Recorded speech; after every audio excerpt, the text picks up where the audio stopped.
Correction de l'exercice 5, chapitre 6, c'est 15.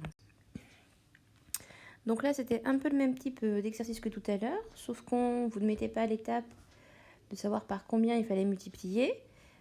Vous deviez trouver tout seul et du coup trouver le nombre manquant. Donc 1 demi est égal à quelque chose sur 6.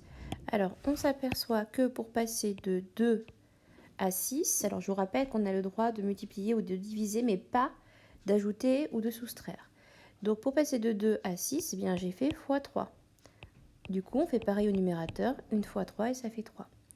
Pour le B, 2 tiers égale quelque chose sur 12. On passe de 3 à 12 en faisant x 4. Et du coup, on fait pareil au numérateur, 2 fois 4, 8. Ensuite, on a 9 sur quelque chose égale 3 demi.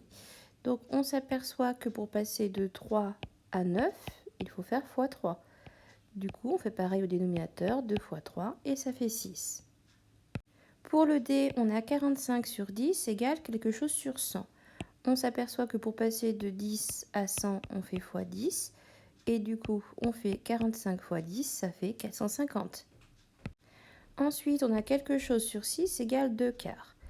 Alors là, c'était plus difficile, parce qu'il faut se dire par combien je multiplie 4 pour arriver à 6. Eh bien, il se trouve qu'il faut faire fois 1,5. 1,5 fois 4, ça fait bien 6. Et du coup, on fait 2 fois 1,5. Et 2 fois 1,5, ça fait 3. Donc 3 sur 6. Alors, on passe de 3 quarts à 6 sur quelque chose. Là, c'est très simple. On voit que c'est 3 fois 2 qui donne 6. Donc 4 fois 2 qui donne 8. Ensuite, on passe de 1 demi à 7 sur quelque chose. Et bien, pour aller de 1 à 7, pour passer de 1 à 7, on fait x 7. Et du coup, 2 fois 7, 14. On passe de 18 sur 12 à quelque chose sur 4. Donc, pour passer de 12 à 4, on a divisé par 3. Et du coup, on divise 18 par 3 et on trouve 6. On passe de 12 sur quelque chose à 6 sur 5.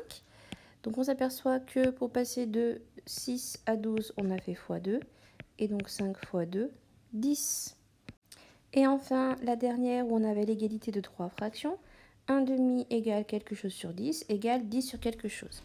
Donc il fallait faire dans l'ordre. Pour passer de 2 à 10, on a fait x 5 au dénominateur, donc on fait x 5 au numérateur. 1 fois 5, ça fait 5.